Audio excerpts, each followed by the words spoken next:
اس لیے روزے میں سمجھتا ہوں صلیبی روزے بھی اسے کہہ سکتے ہیں، کیونکہ ان روزوں کا تعلق مسیح یسوع کی قربانی کے ساتھ ہے، مسیح یسوع کی صلیب کے ساتھ ہے، مسیح یسوع کے کوڑوں کے تاج کے ساتھ ہے، مسیح یسوع کے خون کے بہانے سے ہے۔ اگر یسوع مسیح کا خون نہ بہتا، وہ صلیب پر نہ جاتے، تو پھر انسان کے لیے راست بازی، زندگی، مخلصی اور نجات کا دروازہ کون کھولتا؟ اس لیے روزے ہم اس بات کی ترجیحات کی طرف آگاہی فارم کرتے ہیں کہ مسیح یسوع پر ہم غور کریں، یہ وقت کو ضائع کیے بغیر خدا کے ان روزوں میں شریک ہوں۔ جو کلیسیا نے ایماندار، جب کوئی ایماندار کسی چیز کو ترتیب دیتا ہے تو وہ انسان کی بھلائی کے لیے ہوتا ہے۔ جب خدا نے نبیوں کو بھیجا تو خدا نے نبیوں کو استعمال کیا، کیونکہ وہ ایماندار تھے، ان کا کام تھا کوئی ایمان کی باتیں لوگوں کو سکھائے، نہ کہ وہ اپنی باتیں۔ اس لیے یہ روزے جو ایمانداروں نے ہمیں دیے ہیں، ایون کو نبی اور رسول اور کاہن تو نہ تھے، مگر وہ مسیح کے شاگرد تھے۔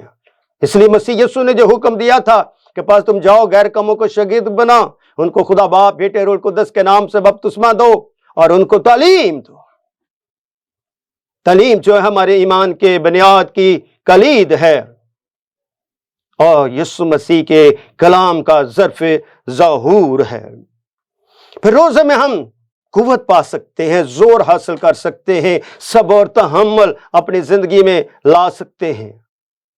اس لیے اگر ہم کہیں کہ روزے ہم پر کہیں لکھے نہیں گئے، بتایا نہیں گیا، یسوع مسیح نے تو کہیں ہمیں پیغام نہیں دیا، تو پھر بہت سارے ہم عیدیں مناتے ہیں، کلام مقدس میں تو اس کا بھی حکم، دائمی حکم نہیں دیا گیا، مگر ان تمام رسومات کو ہم بڑے ایمانداری کے ساتھ، بڑی شادمانی کے ساتھ ادا کرتے ہیں، خوشی کرتے ہیں، پرچار کرتے ہیں۔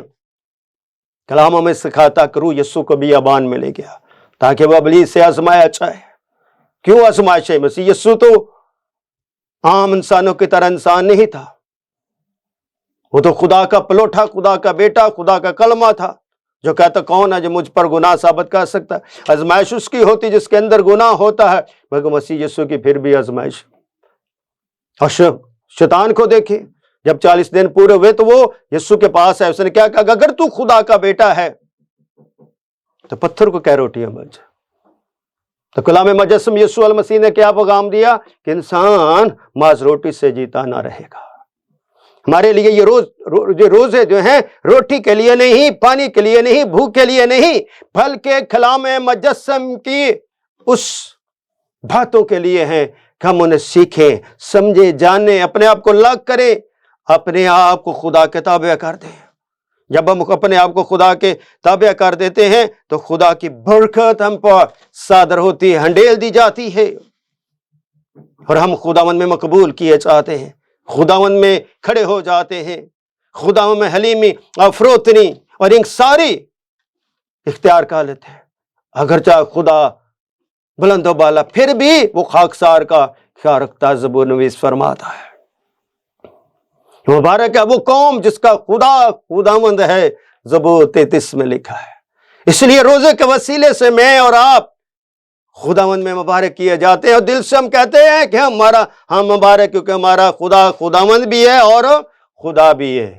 اس لیے مسیحی قوم تثلیث فی التوحید پر ایمان رکھتی ہے، توحید فی التثلیث پر ایمان رکھتی ہے، یعنی خدا باپ، بیٹے اور روح القدس پر۔ روزے میں ہم خدا کی ان الہی باتوں کو گہرائی کے ساتھ، ایمان کے ساتھ، دل کے ساتھ، روح کے ساتھ سمجھنے کی صلاحیت حاصل کرتے ہیں۔ تو ایسے خادم ہوتے ہوئے، مسیح یسوع کا سپاہی ہوتے ہوئے، یہ میرا اوپر فرض ہے کہ میں کچھ باتیں جو ایمان کی ہیں، جس کو میں نے سیکھا ہے، آپ تک پہنچایا جائے۔ اس لیے میرے عزیز بہنوں بھائی، روزوں میں 6 اتوار آتے ہیں۔ اتوار کو مسیحی لوگ روزہ نہیں رکھتے۔ کیوں نہیں رکھتے؟ بات یہ کیوں نہیں رکھتے؟ اس لیے کہ اتوار خوشخبری کا دن ہے، خوشی شادمانی کا دن ہے، فتح اور نجات کا دن ہے کہ یسوع مسیح جی اٹھے۔ جی اٹھنے کے دن ہم خداوند کا دن کہتے ہیں، اور خوشیوں کے ساتھ اس کے خیمہ میں جاتے ہیں، اس کی حضوری میں پیش ہوتے ہیں، اور خداوند کی حلیمی، خداوند کے اختیار، خدا کے زور، خدا کی عظمت، فضیلت کا تجربہ کرتے ہیں، محسوس کرتے ہیں، اور اپنی کمزوریاں خدا کے آگے پیش کرتے ہیں۔ ان روزوں کو رکھیں، اگر رکھ سکتے ہیں تو رکھیں، کیونکہ یہ نیکیوں کو دور کرنے کے لیے نہیں بلکہ مسیح کے سچے ممسو بننے کے لیے، شاگرد بننے کے لیے، تعلیم پانے کے لیے، کلام کا پرچار کرنے کے لیے رکھے گئے ہیں۔ کیونکہ اسی لیے تو پھر کیا آتا ہے، گڈ فرائیڈے آ جاتا ہے، پاک جمعرات آ جاتی ہے، کھجوری اتوار آ جاتا ہے، مسیح یسوع کے جھٹنے کا دن آ جاتا ہے۔ یہ روزے نہیں رکھیں گے تو پھر کس طرح ان رسومات کو منائیں گے؟ ان تمام رسومات کو جوڑنے کے لیے ایمانداروں نے روزوں کی ترتیب دی۔ میں روزوں کو 4 حصوں پر میں نے مشتمل کیا۔ پہلا نمبر 1 خاکساری۔ روزہ ماتم کا نام نہیں، دکھ کا نام نہیں، تکلیف کا نام نہیں، ٹاٹوڑنے کا نام نہیں، راکھ خاک مٹی لگانے کا نام نہیں ہے۔ روزہ مسیح یسوع میں خاکسار بننے کا ہے۔ قدر انسان ہوتے ہوئے مشکل ہے، مگر پھر بھی روزہ ہمیں یہ پکارتا ہے، یاد دلاتا ہے کہ ہم خاکسار بن جائیں۔ نمبر 2 روزہ ہمیں جو ہے کیا آگاہی دیتا ہے کہ خدا کے حضور ہم دعا کے وسیلے سے شکر گزاری کریں۔ ہم اپنی اپنی ذات کے لیے تو روزہ رکھتے ہیں، اپنے اپنے خاندانوں کے لیے تو روزہ رکھتے ہیں، اپنے اپنی کلیسیا کے لیے روزہ رکھتے ہیں، ملک و قوم کے لیے روزہ رکھتے ہیں، مسیح کے لیے کیوں نہیں روزہ رکھتے؟ ہمیں اس مسیح کے لیے جو خدا کا پلوٹا ہے، کلام مجسم ہے، جس کے بارے میں یوحنا فرماتا ہے ابتدا میں کلام تھا، کلام خدا کے ساتھ، کلام خدا تھا، یہی ابتدا میں خدا کے ساتھ تھا۔ تو سب چیزیں اسی کے وسیلے سے پیدا، جو پیدا کرنے والا کیا، اس کے لیے ہم اس کی الہی فعل میں شریک نہیں ہو سکتے۔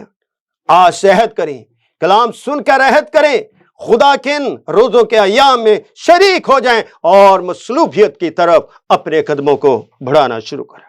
نمبر 3 نہ کچھ کھانا، نہ کچھ پینا، نہ چکھنا۔ تیسری بات ہے نہ کچھ کھانا، نہ پینا، نہ چکھنا، یعنی کہ اپنے آپ کو بھوک میں رکھنا، محسوس کرنا کہ خدا کے اس منصوبے کے میں آپ شریک ہیں، اس کے خون اور بدن کو لینے کی کوشش کریں۔ دنیاوی چیزوں سے ہمارا روزہ مقبول نہیں ہوتا، ہمارا روزہ مقبول ہوتا ہے خدا میں مقبول ہونے کے لیے، اپنے ایمان کو بڑھانے کے لیے۔ نمبر 4 خدا کے حضور حمد و ثنا کرنا۔ سب سے اہم نقطہ خدا کے تخت پہ کیا ہوتی ہے؟ حمد و ثنا۔ زمین پر خدا کیوں اتر آتا ہے؟ حمد و ثنا کے لیے۔ مسیحیت کے لیے حمد و ثنا بہت ضروری۔ روزوں میں اس باتوں کو ہمیں کیا کرنا چاہیے؟ اول درجہ دینا چاہیے۔ جس شخص میں روح، جان اور بدن ہے، وہ بدن ترقی کرنا چاہیے۔ روح کی ترقی، بدن کی ترقی اور زندگی کی ترقی، یہ خدا کی پاک مرضی کے لیے ہے۔ اس لیے کہ انسان کیا ہے؟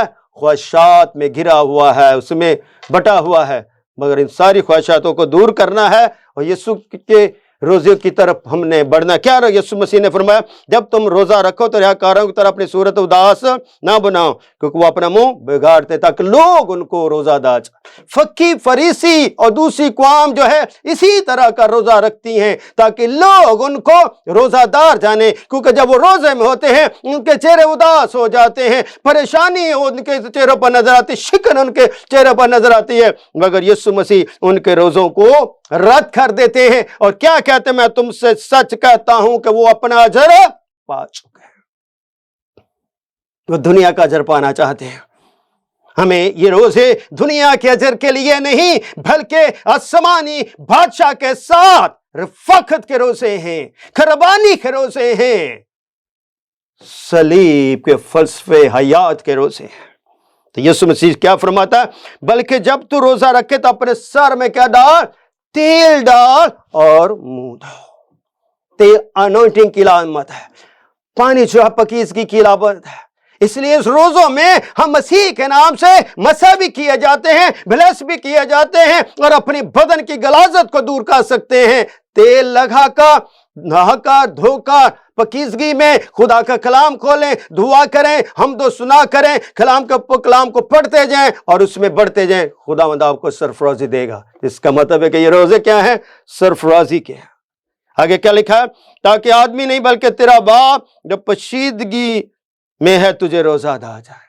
انسانوں کے لیے اجر نہیں ہے، خدا جو مجھے دیکھتا ہے وہ پشیدگی میں، روزہ پشیدگی کا عمل ہے۔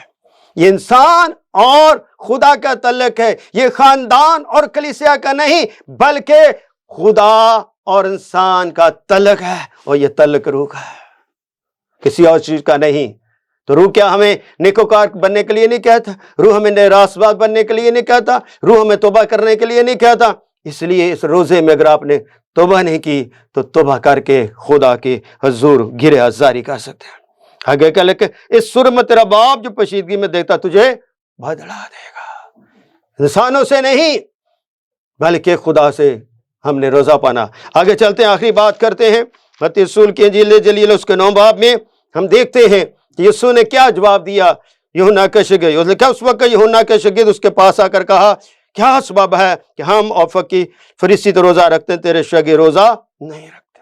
جس طرح آج ہم تنقید کرتے ہیں نا، تو شاگرد یوحنا کے شاگرد فقی فریسی انہوں نے بھی یسوع مسیح سے یہی سوال کیا تھا کہ ہم تو روزہ رکھتے ہیں، فقی فریسی تو روزہ رکھتے ہیں، مگر تیرے شاگرد روزہ کیوں نہیں رکھتے؟ یہی سوال آج بھی دہرایا جاتا ہے، اور اسی طرح کے ہمیں پھر سے بولنا پڑتا ہے کہ کہاں لکھا ہے روزہ، کیوں رکھنا ہے روزہ؟ کیونکہ روزہ کے لیے تو ہمیں یسوع مسیح نے کہا نہیں، مگر آگے پڑھیے میرے یسوع نے آگے ان کو کیا جواب دیا۔ یہ پیغام، یہ جواب ان کے لیے بھی ہے جو تنقید کرتے ہیں، یہ جواب ان کے لیے بھی ہے جو ایماندار ہے۔ تنقید نہ کریں، تنقید کرنے والے کے پاس علم نہیں ہوتا۔ مسیحی جو ہے مذہب نہیں ہے، مسیح محبت ہے، اور محبت میں تنقید نہیں کی جاتی، محبت میں برداشت سیکھی جاتی ہے۔ تو میرے یسوع نے کیا کہا؟ یسوع نے اسے کہا کیا براتی جب تک دلہا ان کے ساتھ ماتم کر سکتے ہیں؟ یسوع نے کہا میں ان کے ساتھ ہوں، ان کو دکھ کرنے کی، ماتم کرنے کی، تکلیف اٹھانے کی ضرورت نہیں ہے۔ یسوع زمین پر آیا، میرے دکھ اٹھائے۔ جب یہ تک یسوع زمین پر تھا ان کو دکھ اٹھانے کی ضرورت نہیں تھی۔ آگے لکھا مگر وہ دن آئیں گے، آئے گا نہیں لکھا، ہم وہ لفظوں کو اوپر غور نہیں کرتے، وہ دن آئیں گے، آئے گا نہیں لکھا، وہ دن آئیں گے، دلہا ان سے کیا کیا جائے گا؟ جدا کیا جائے گا، اٹھا لیا جائے گا، پھر سے وہ خدا باپ کے دائیں ہاتھ پہ بیٹھے گا جہاں سے وہ آیا ہے۔ یہ یسوع کو عام نبی نہیں ہے، اس کے اندر دو ذاتیں ہیں، انسانی ذات اور الہی ذات۔ انسانی ذات بشریت کو ظاہر کرتی ہے، الہی ذات اس کی الوہیت کو ظاہر کرتی ہے، اور یہ دوسرا الہی شخص ہے۔ اس لیے جب یہ اپنے لب مبارک سے بات کرتا ہے تو یہ علم کل بن جاتا ہے، علم امام بن جاتا ہے، علم پرستش بن جاتی ہے، علم زندگی بن جاتی ہے۔ اسی لیے لکھا ہے کہ دلہا ان سے جدا کیا جائے گا، اس وقت وہ روزہ رکھیں گے۔ واضح پیغام دے، یسوع مسیح زمین پر آئے، میرے لیے مرے، میرے لیے زندہ ہوئے، آسمان پر اٹھا لیے گئے۔ تو اس لیے ایمانداروں نے یہ ترتیب دی ہے، تو انہوں نے کچھ سوچ سمجھ کا، جان کا، علم میں ہو کر، مسیح میں ہو کر، ایمان روح میں ہو کر خداوند کے لیے ہمیں یہ ترتیب دی ہے۔ تو ان ترتیبوں کو رد نہ کیا کریں۔ میری درخواست ہے ان تمام علماء سے، ان تمام خادمان دین سے، کلیسیا کو اچھی باتوں کی تعلیم اور تلقین کریں، اپنی شخصی شہرت پر نہیں۔ یہ جو بگاڑ ہم یہ کرتے رہتے ہیں نا، ایک دوسرے سے ایک دوسرے کو جدا کرنے کی کوشش کرتے ہیں، اس کا روزہ، اس کا روزہ، اس کا، جتنی راس الاعتقاد کلیسیا ہے ساری کی ساری روزے پر ایمان رکھتی ہیں اور روزے کو خداوند کے لیے مقبول کرتے ہیں، خداوند کی سجدے پر غور و فکر کرتے ہیں۔ فرق کیا ہے؟ روزہ رکھیں اگر آپ کا دل کرتا رکھیں، نہیں دل کرتا نہ رکھیں۔ تنقید کرنے کا تو کوئی فائدہ نہیں ہے۔ میرا مان ہے اور میرا دل چاہتا ہے کہ آپ مسیح یسوع کے شاگرد بنیں، حقیقی شاگرد بنیں، خاکساری، حلیمی، فروتنی سیکھیں اور ایک دوسرے سے محبت کریں، جس طرح یوحنا 3:16 میں لکھا خدا نے دنیا سے ایسی محبت رکھی کہ اس نے اپنا اکلوتا بیٹا بخش دیا تاکہ جو کوئی اس پر مان لائے ہلاک نہ بلکہ کیا کرے؟ ہمیشہ کی زندگی پائے۔ روزہ رکھ کر توبہ کر کے ہمیشہ کی زندگی پائیں۔ اس کلام کے وسیلے سے خداوند سننے والی زندگیوں کو، دیکھنے والی زندگیوں کو اور نیشنل ٹی وی کو خدا بڑی برکت دے، جس کے وسیلے سے خدا نے آج کا کلام میری زبان مبارکہ سے آپ تک پہنچایا۔ خداوند آپ کو برکت دے، اور پاسٹر الیاس کہ چرچ کے لیے اور ان کے خاندان کے لیے سے دعا کریں، اور NSP چرچ ہمیشہ ملک و قوم کے لیے تمام آرگنائزیشن کے لیے دعا کرتی ہے۔ میرا سلام تمام آرگنائزیشن کو جو ملک کے پاکستان میں دوسری ملکوں میں خدمت گزاری کرتے ہیں، سب کے ساتھ محبت سے پیش آئیں۔ خداوند آپ کو برکت دے، آمین۔